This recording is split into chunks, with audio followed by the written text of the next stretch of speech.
Welcome, and thank you for volunteering for this year's Bartow Teen Maze.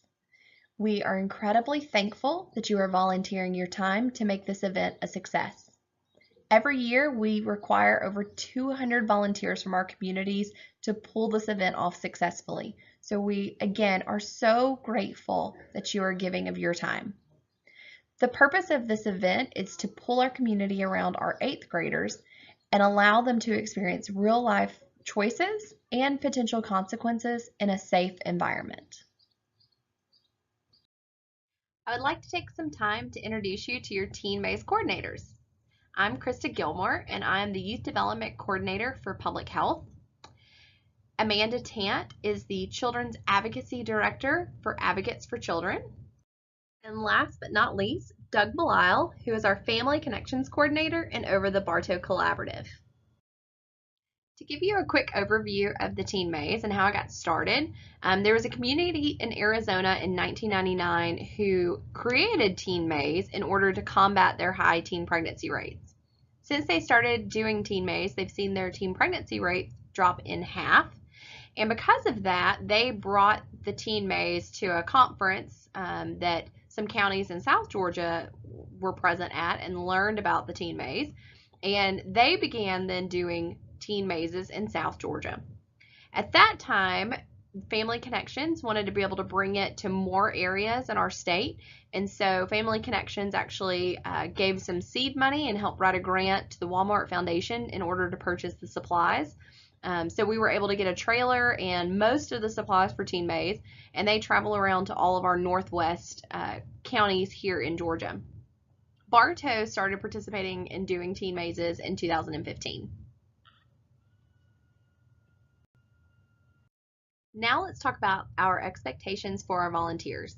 And the most important expectation that we have for our volunteers is that you provide the students with realistic choices and consequences around alcohol, drugs, and sexual activity, and how that can disrupt their future goals or even end their future goals. Do not lecture students. We are not giving our personal opinions. Do not give false facts or exaggerate the truth. Teens are smart and they know when we're lying. The truth is scary enough. Let's talk scripts. It's important that the student reads the script out loud to you. Reading it out loud makes it more real for them. We write the scripts in a way that they're in first person, so it doesn't make sense for a volunteer to read the script. With that being said, be sensitive to students who are having difficulty reading the script. If you notice that they're really struggling, feel free to help them out.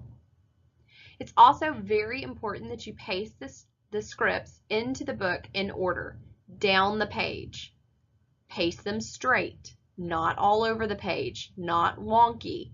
The scripts are how we know where a student needs to go. So if a student ends up at your station or at a volunteer asking, trying to figure out where they're going next, if those scripts are not pasted in order consecutively, we have no idea where they've been and where they need to go.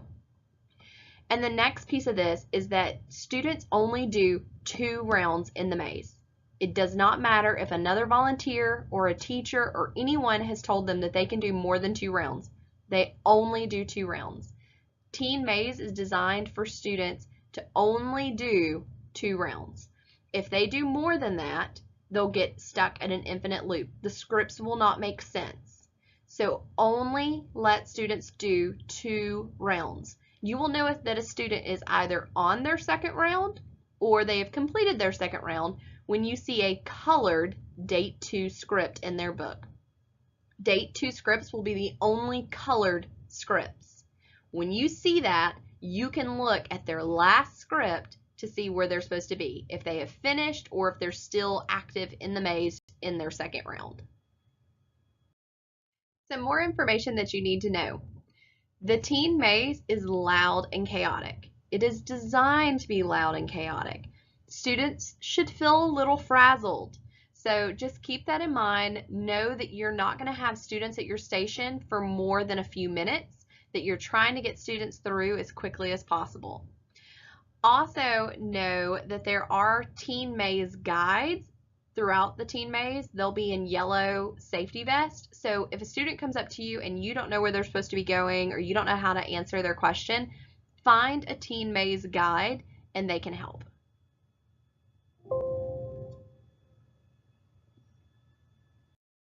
Things that the teen maze guides can help with: helping a lost student, stepping in when a station is backing up and assisting in any way that they can, taking an upset, sick, or hurt student to the first aid station or to another teacher or their counselor, moving kids from the crash scene into the maze, and keeping kids from re-entering the maze once they have completed their 2 rounds. Things that the teen maze coordinators can help with: if you need more copies of scripts for your station, if you need more volunteers at your station, if you need any more supplies such as glue sticks or scissors or whatever, we can get those from you at the check-in table, or any major issues that may arise. These are some important logistics that we need all of our volunteers to understand. As far as parking goes, please park in the student parking lot each day. When you come to check in, if you are working first shift, we ask that you arrive no later than by 8:30 a.m. each day. This allows you time to find your station, make sure that you have all the supplies that you may need, and are ready for the first school to arrive. If you're working second shift, we ask that you arrive by 11 a.m. This lets you get caught up with the volunteers who are working first shift. Again, make sure that you have enough supplies, and if you have any questions, you have time to get those answered before you take over. We will have t-shirts for any volunteers who needed a new shirt. If you have your shirt from last year, the black Teen Maze shirt, we ask that you wear it. But if you needed a new t-shirt this year, you can get it before you go to your station when you come to check in. Amanda Tant will have a list of everyone who registered for a t-shirt. If you did not register on your volunteer form and put that you needed a t-shirt and your size, then we will not have a shirt for you. Lunch will be offered all 3 days actually, from 11:30 to 12:30. When your station does not have any more students and you see that there is clearly a break in the schedule for you to step away, you can go and take lunch. We ask that you do not ever leave your station completely empty, especially if there's going to be a school arriving there soon. Students, when they finish up their 2 rounds, they'll finish up and stay in Information Trail. That is where they will be when their school's ready to exit, and they will leave from Information Trail and go straight to the school bus. As far as setup goes, every station is required to have someone there on Monday, May 13th at 10 a.m.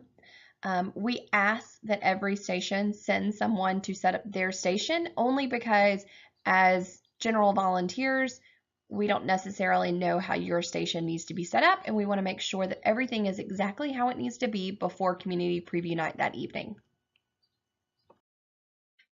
Monday, May 13th at 6 p.m. will be our community preview night. This is an opportunity for community members, parents, or students to go through 1 round of the Teen Maze.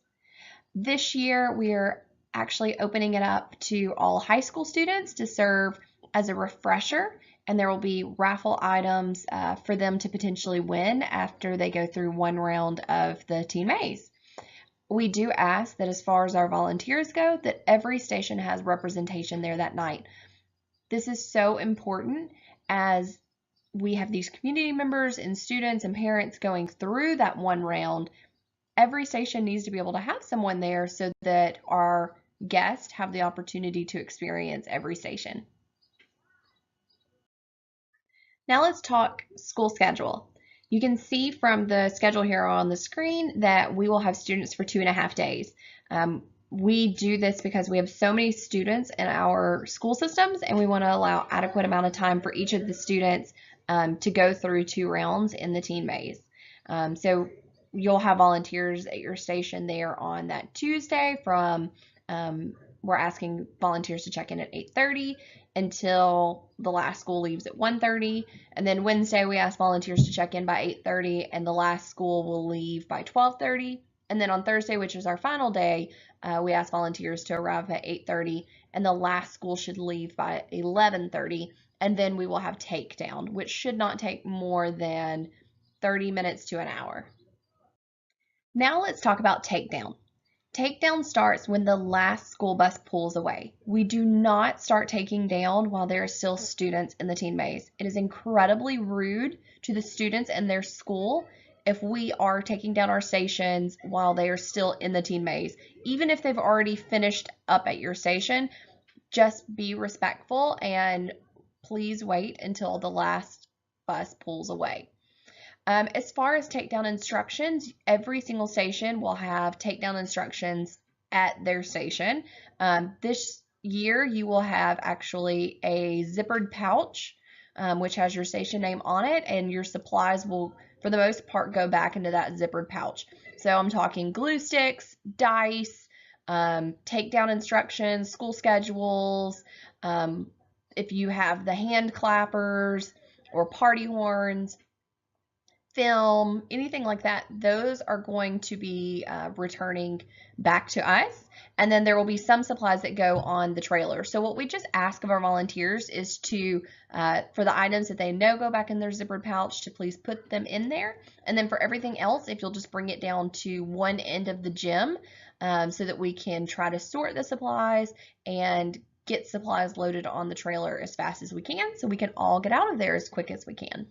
If you don't know whether something goes in the zippered pouch or stays with us or goes on the trailer, just ask a Teen Maze coordinator. Last but not least, we want you to have fun. This is an exciting event. It's so entertaining to hear the kids' dialogue as they go from station to station and experience their choices and consequences. We want you to enjoy it. We want you to play up your part. Really get into your character there at your station. And if you have any questions or concerns, please find one of us Teen Maze coordinators and talk to us. Thank you so much for taking your time to volunteer. We could not do this without you.